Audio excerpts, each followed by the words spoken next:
کئی سال کے سجدہ تلاوت واجب ہوں تو کیسے ادا کریں؟ اگر کسی شخص نے پچھلے 8 سالوں سے اب تک لا علمی کی وجہ سے سجدہ تلاوت ادا نہ کیا ہو تو اس کے لیے کیا حکم ہوگا؟ محمد عرفان اعظم گڑھ۔ بھائی سارے سجدے کر لے، کتنا ٹائم لگتا ہے؟ اندازہ لگا لے کتنے سجدے واجب ہوں گے، زیادہ 500 ہوں گے، 1000 ہوں گے، 1500 ہوں گے، تو کیا ہے اس میں؟ روزانہ ہر نماز کے ساتھ تھوڑے تھوڑے کرتا رہے، لیکن نمازوں کے بعد مسجد میں سجدہ کرنا مکروہ ہے کیونکہ لوگ اس کو پھر سنت عمل سمجھتے ہیں۔ تو گھر میں آپ روزانہ کر لیں، 10 کر لیں، 20 کر لیں، 30 کر لیں اور ڈائری میں نوٹ کرتے چلے جائیں۔ روزے میں تھوک اور بلغم نگلنے کا حکم کیا؟ روزے کی حالت میں تھوک، بلغم یا ناک کا پانی نگل لینے سے روزہ ٹوٹ جائے گا؟ نازیہ صاحبہ انڈیا سے۔ نہیں ٹوٹے گا، بلغم و شلغم نگلنے سے نہیں روزہ ٹوٹتا۔ فیڈ کرانے والی عورت کے لیے روزے کا حکم۔ اگر ماں 10 ماہ کے بچے کو دودھ پلاتی ہو تو کیا وہ روزہ رکھ سکتی ہے یا نہیں؟ محمد سفیان ملک انڈیا سے۔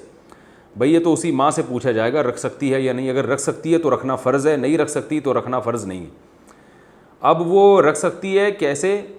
بھائی ماں کو چاہیے کہ جو خواتین بچوں کو فیڈ کراتی ہیں ان کو بھوک بہت زیادہ لگتی ہے کیونکہ انرجی ان کی جو یوٹیلائز ہوتی ہے بہت زیادہ، تو وہ غروب آفتاب سے لے کر صبح سحری تک نان اسٹاپ کھائیں، خوب کھائیں اور پھر بچے کو فیڈ کرائیں۔ تو یہ آسانی سے ہو سکتا ہے۔ فیڈ کرانا کوئی ایسا شرعی عذر نہیں ہے کہ فیڈ کرانے کی وجہ سے روزہ معاف ہو جاتا ہو، ایسا نہیں ہے۔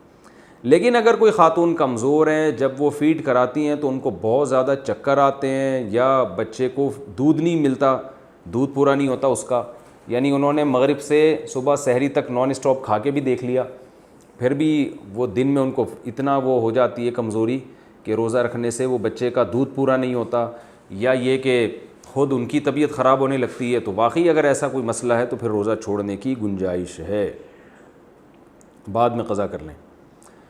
1 ماہ بعد کا چیک زکوٰۃ میں شامل کیا جائے گا؟ اگر کسی شخص کو 1 مہینے بعد کا چیک ملا ہو لیکن اس کی زکوٰۃ کی تاریخ آج کی ہو تو وہ چیک کو زکوٰۃ میں شامل کریں گے یا نہیں؟ محمد الیاس ابو ظہبی سے۔ اگر اس نے کسی کو قرضہ دیا ہوا تھا اور قرضہ، تو پھر وہ جس نے قرضہ واپس کرنا ہے اس نے 1 مہینے بعد کا چیک دے دیا تو زکوٰۃ آپ پر واجب ہو جائے گی، کیونکہ وہ قرضہ تو آپ جب چاہیں وصول کر سکتے ہیں۔ وہ الگ بات ہے پھر آپ نے اپنی مرضی سے اس کو 1 مہینے بعد کا چیک دے دیا، یعنی چیک لے لیا آپ نے تو بھی، کیونکہ رقم بہرحال وہ آپ کی ہے، اس لیے زکوٰۃ آپ پر واجب ہوگی۔ کتنی رقم پر زکوٰۃ واجب ہے؟ ظاہر شاہ 4 صدہ سے پوچھتے ہیں آج کل کتنی رقم پاس ہو تو زکوٰۃ ادا کرنا فرض ہے؟ 52.5 تولہ چاندی کے برابر رقم ہو جو 40 سے 50 ہزار کے درمیان چلتی ہے، نیٹ پہ لکھ کے دیکھ لیں 52.5 تولہ چاندی کی آج کیا قیمت ہے، تو اتنی رقم پہ زکوٰۃ واجب ہو جاتی ہے۔ اس پر میں نے پوری ڈیٹیل سے مسئلہ ریکارڈ کروایا ہے، میری ایک یعنی انٹرنیٹ پہ آپ لکھیں گے مفتی طارق مسعود زکوٰۃ کے مسائل، تو ایک آڈیو بیان ہے بہت تفصیل سے، وہ سن لیں تو بہت زیادہ ثواب ملے گا۔ رمضان کی مبارکباد دینا کیسا ہے؟ رمضان کی مبارکباد دینا شرعاً کیسا ہے؟ جمال الدین، مبارکباد اصل میں ایک دعا ہے کہ اللہ برکت دے، تو اس نیت سے اگر کوئی کہہ دیتا ہے رمضان میں اللہ آپ کو برکت دے، مبارک ہو، تو ٹھیک ہے، کوئی حرج نہیں ہے، لیکن اسلاف سے ثابت بہرحال نہیں ہے یہ۔ اذان کے دوران سحری کھا سکتے ہیں؟ کیا سحری عین اذان کے وقت سحری میں عین اذان کے وقت پانی پی سکتے ہیں؟ اگر نہیں تو کتنی دیر پہلے کھانا پینا چھوڑ دینا چاہیے؟ محمد سعودی عرب سے۔ بھائی جان مسئلہ یہ ہے کہ صبح صادق کا جو وقت ہے نا وہ نقشوں میں دیکھیں، آج کل اپلیکیشن ڈاؤن لوڈ کر لیں آپ کہ جہاں آپ رہتے ہیں وہاں صبح صادق کا وقت کیا، اس نقشے سے پہلے آپ نے سحری بند کرنی ہے، اس نقشے میں جو ٹائم لکھا ہے۔ اذانوں کا اعتبار نہیں ہے، اذانیں بعض دفعہ جلدی ہو جاتی ہیں، بعض دفعہ لیٹ ہوتی ہیں، تو اس لیے اذان پر آپ اعتماد نہیں کر سکتے، آپ نے صبح صادق کا ٹائم دیکھ کے افطار کرنا ہے۔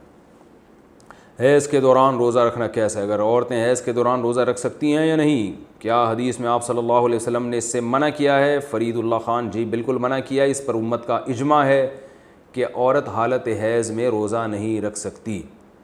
روزے پورے کرنے کے لیے حیض روکنے کی دوا کھانا، کیا خواتین کے لیے مینسز روکنے کے لیے ٹیبلٹ استعمال کرنا جائز ہے تاکہ پورے رمضان کے روزے رکھ سکیں؟ رفیع اللہ صاحب سواس سے، جی بالکل جائز ہے، مینسز روکنے کی دوا کے لیے عمرے کے دوران بھی اور روزے رکھنے کے لیے بھی جائز ہے، کھا سکتی ہیں، لیکن صحت کو نقصان ہوتا ہے، تو قدرت کے کاموں میں جو نیچرل چیزیں اللہ نے رکھی ہیں ان میں خام خواہ میں دخل اندازی نہیں کرنی چاہیے، اس سے ڈسٹربنس پیدا ہوتی ہے، تو کوئی بات نہیں، بعد میں قضا کر لیں، جائز بہرحال ہے لیکن صحت کو نقصان ہو سکتا ہے۔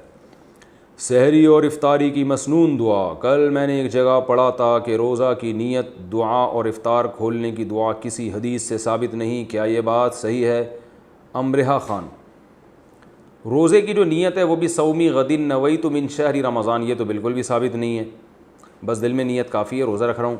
افطار کھولنے کی دعا بھی حدیث ہے، اس کی سند پر کلام ہے، لیکن عبداللہ بن عمر سے ثابت ہے، تو صحابی رسول کا قول بھی اس بارے میں ہمارے لیے حجت ہے۔ اللہم لک صمت وعلی رزقک افطرت، لہذا یہ پڑھ لینی چاہیے۔ اور روزہ کھانے کے بعد جو ہے نا آپ صلی اللہ علیہ وسلم جو بالکل بے غبار طور پہ جو بات ثابت ہے وہ یہ ہے، ذهب الظما وابتلت العروق وثبت الاجر ان شاء اللہ تعالی، یہ دعا پڑھنی چاہیے کہ پیاس چلی گئی، رگیں تر ہو گئیں اور اجر اللہ کے دربار میں ہمارے لیے انشاءاللہ ٹھہر چکا ہے۔ روزے میں بھاپ لینے کا حکم، بھاپ کو بھانپ لکھا ہوا ہے، جیسے سانپ نہیں لکھتے، بھاپ ہوتا ہے بھائی، بھانپ نہیں ہوتا۔ محمد احمد انڈیا سے پوچھتے ہیں روزے کی حالت میں بھاپ لے سکتے ہیں؟ نہیں لے سکتے بھائی، وہ تو بہت زیادہ پانی ہوتا ہے، آپ کے پھیپھڑوں میں جائے گا، روزہ ٹوٹ جائے گا اس سے۔ کان میں دوا ڈالنے سے روزہ ٹوٹ جائے گا۔ محمد ذیشان دہلی سے، کیا روزے کے دوران کان میں دوا ڈال سکتے ہیں؟ روزے کے دوران کان میں دوا ڈالنے سے قدیم فقہا نے منع کیا ہے، کیونکہ اس زمانے کے طبیبوں کا خیال یہ تھا کہ کان کا ڈائریکٹ راستہ دماغ کی طرف یا معدے کی طرف جاتا ہے، تو ہم جو چیز کان میں ڈالتے ہیں دماغ میں پہنچ جاتی ہے، لیکن جدید ریسرچ سے ثابت ہوا ہے کہ کان بالکل بند ہے، یہاں سے کوئی راستہ دماغ یا پیٹ کی طرف نہیں جاتا، اس لیے بہت سے علماء نے اس زمانے میں یہی فتویٰ دیا ہے کہ کان میں دوا ڈالنے سے روزہ نہیں ٹوٹے گا۔